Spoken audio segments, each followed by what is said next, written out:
Seniors. I'm your host, Tom Callahan. And our guest tonight is Distinguished Professor of Humanities and former President of the College of New Jersey, Dr. Harold Eickhoff. He's going to give us a unique approach on how he handled, quote, retirement. Dr. Eickhoff, I have to ask you, you should have retired, but you haven't. You continue to work. You've had such a successful career. Why aren't you retired now? Well, if I were to get philosophical about it, I'd say it's because I believe that the highest calling for humans is to serve others. And I grew up in a family that had a very deep religious commitment. I wouldn't call them evangelical, but they were very much wedded to the lessons of the Bible. And I continue to work because maybe if I could point to one thing from the Bible, it's I think it's the 25th chapter of Matthew. If I sound like a minister here, I certainly am not. That's okay. And that's the story of the parable of the talents, where the people who had talents were expected to do well. And that was their calling. And they were rewarded in proportion to the productivity that they demonstrated to the man that left them in charge of his considerable wealth. So I kind of think of myself as here for a purpose. And as long as I'm able to serve that purpose by serving others, that's what I want to do. Okay. I understand you're still teaching at the College of New Jersey. What are you teaching? I teach freshman students by choice. I am a historian, though I have the title of humanities professor. I'm a historian by training. And I offer this seminar, which I designed myself. It's titled Humanities Search for Morality and Justice. I try to pull the students away from their iPods and their Gitsy Goose or whatever it is is current these days as an instrument. I'm sure that's not an easy task, is it? Well, we have had some success with it, but what we explore is various locations around the world where history tells us people have gathered in communities. And when they gather in communities, they work out a scheme, a social connection, if you will, rules and arrangements that decide what's right and what's fair and what's wrong, what's just and unjust. And we try to understand how they do that and why, if we're all people, basically the same, why it is that in China you have one thing that might relate to how people relate to government, and while in the United States we have something else. But we look at China, Sub-Saharan Africa, the Middle East, ancient Greece, and the United States. And we write a lot and have, since the classes are small, I never have more than 17 students.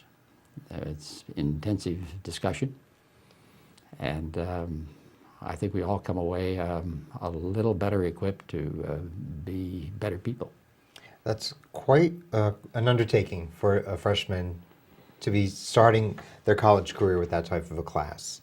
Because you think about they're coming from that high school mentality of, kind of a play mentality, and here's college, they got to take it seriously. And I'd say that is one of those classes that really, I would say, frames what's expected of them over the next 4 years. Tom, the first thing they see when they come into the classroom, my classroom, is the usual electronic stuff that puts projections on the walls and stuff. But what they see is a map that covers the entire end of the room. And we learn a little geography in all of this. So lacking in primary grades these days. We have very bright students at the College of New Jersey, but I have a few that really need some help to find China, and it goes from there. Okay. So you kind of really give them the groundwork for how they're going to learn over the next 4 years. What would you say are some lessons that you've learned from your life that may be of interest to senior citizens? I would counsel to keep your independence as long as you can. Okay. There's nothing more, I think, fulfilling to a human than to know that you're free to do what you want to do. I read a James Clavell novel some years back called, I think it's called, titled The Noble House. Yes, I'm familiar with that work.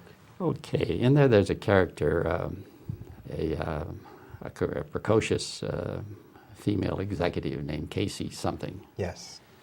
And you may know her. I don't remember her can name. I yeah. remember the character. Anyway, Yes. all right. Casey is a very, very capable executive, but she's in a society that's dominated by men.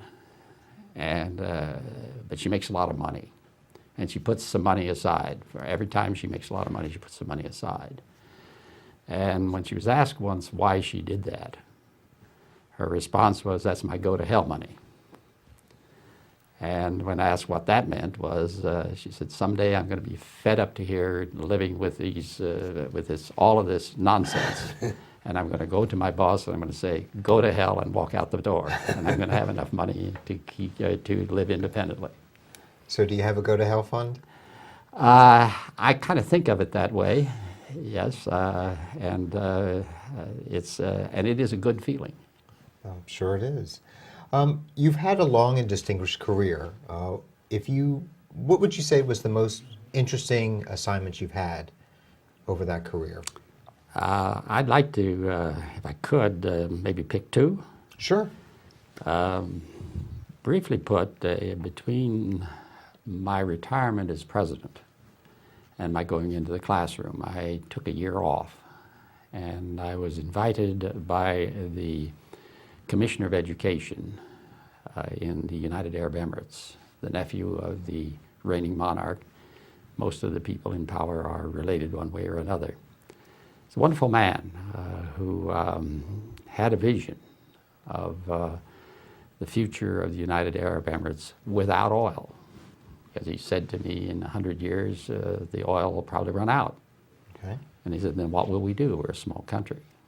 And he said, "We invest now while we have the resources in our human capital. So I want to build a great education system, and I want you to come over and help us set up a new university for women." For women? For women. And I did that for a year. Fascinating experience. One that I want to write about, but I have to finish my memoir first before I get to that one. Okay. And you mentioned a second one. Yes. In 1975, I was at Old Dominion University in Norfolk, Virginia. I'm familiar with that university, yes. I was given the assignment to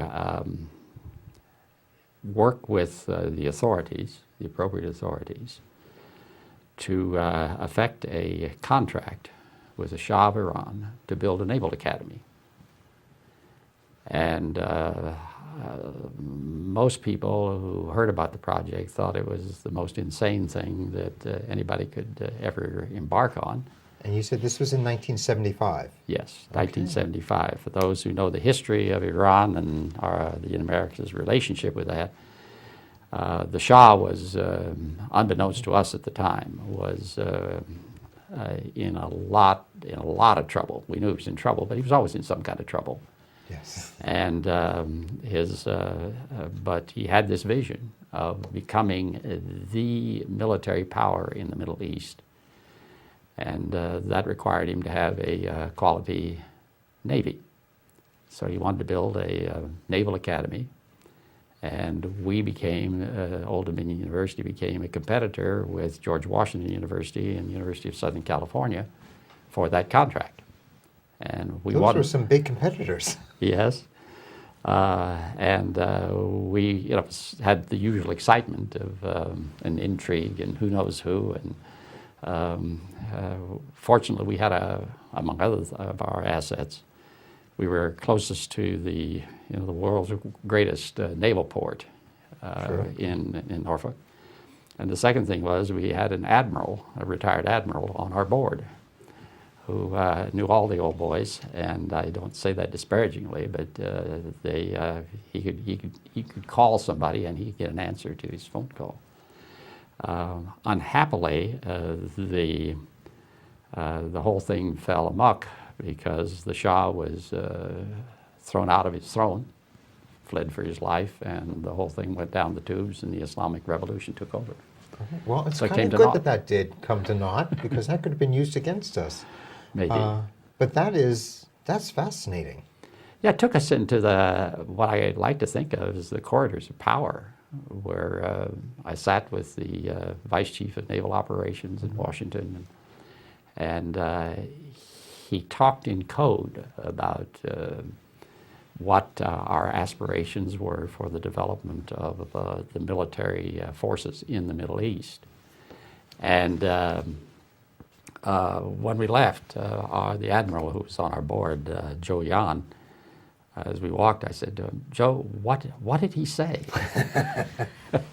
And his response was, he smiled. Joe said, "They support what we're doing, but not officially." And he said, "Also, nobody ever must know that this meeting took place." No. So that was the kind of stuff that went on during that time. Okay, well, fascinating. Well, Dr. Eickhoff, I want to thank you for being a guest on my show today. Certainly, you are redefining retirement. I don't even want to call it retirement with you. I just want to say it's a continuation of giving back to the community all the gifts that you've acquired over the years. I wish you continued success in your career. Thank you. My pleasure. Thank you. My next guest is author, columnist, and artist Janet Purcell. Janet has written a book called Singer Lane. If you haven't picked up a copy of it yet, I do suggest you do it.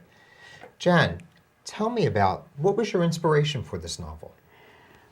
Well, it wasn't actually an inspiration. I, for years, thought about a young man coming to Cape Cod and sitting on a bench or some New England town and watching the people and maybe writing about it. And then I was in the hospital for quite a while and don't like TV, so I turned the TV off and I went to the magic words from my childhood. And they were? Once upon a time. Okay. And I started thinking about him, but he never sat on a bench in a New England town. But he does appear in the novel. Okay. And brief synopsis. What is this? What is the opening of the story? What can we expect? He is sitting on a bench, but on a beach on Cape Cod, and a crotchety old man comes walking down the edge of the beach and says, "What are you doing here?" And apparently the old man is a retired Princeton professor. Okay. And he says, you annoy me every day. I see you down here. What are you doing?" And they get to know each other. And then the main character, Matthew, begins working for him. Okay. And what is Matthew's last name? Callahan. Gee, I wondered why I like this book, right? Right. I'm not going to ask you for any more of that story because it's a really good narrative.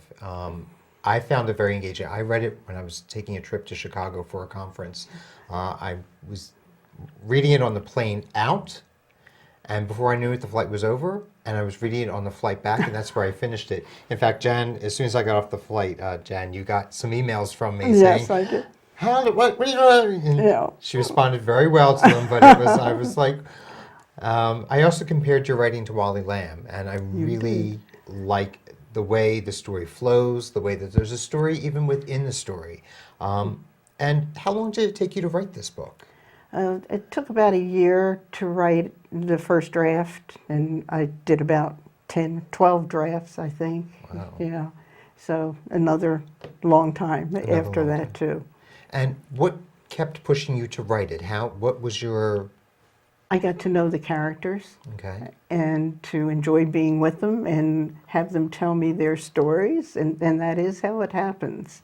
so you were kind of like, they were like channeling through you to come to life? They would just talk to me and tell me what was going. It just flows. It just happens. Whatever comes next happens, and you try to guide it a little bit, but sometimes they thwart you. What's next for you? Well, I have a second novel. It's not quite a sequel, but some of the characters from this novel go forth into the second one, and then I bring new characters in. That's called The Long Way Home, and Okay. it's in the hands of a publisher house in Great Britain And when can we expect that? in April of next year. They're telling me it's going to come out. April 2014. And that Yes. one's called again? The Long Way The Home. Long Way Home. Okay. Any other novels in there? Yes. Of course. Rooster Street is, the manuscript is written. Okay. And I'm searching for a U.S. agent and U.S. publisher. And we'll see what happens with that. I'm excited about that one too. And it brings forth the same characters and adds some new ones too. Add some new ones as And well. there's another one up here, but I haven't quite started on it yet. And I'm sure there's going to be a fifth one and many more. Maybe. Now, besides being an accomplished author, you're also a columnist. Where does your column appear? In the Good Times section of the Trenton Times newspaper, the Times of Trenton, excuse me, Okay. newspaper, which comes out every Friday. Okay. And what is your column about? Art. Art. Okay. And you're also, I understand, and I've seen your work, you're an artist. I'm a painter, yes, yes. Do you have any shows coming up? Not anything scheduled right now. I do have work always in the Lawrence Gallery in Route 1 Okay. in Lawrence Frame and Art, and I have, in the spring, I showed at the Pennington Ewing Athletic Center. And if they invite me back, I'll be doing it again. Okay, good. And your paintings can be viewed on your website, I Yes. understand. And what is your website? It is janpurcellart.com. Okay. They're all there. They're all there. Yep, even some new ones coming up. Okay. Do you paint every day or just when the inspiration hits you? I wish I could paint every day. There's not quite enough time. But my studio is, my computer is set up here and my easel is there. And so I'm in between the two. So when at the easel, I feel like and the computer talks to me from my back and vice versa.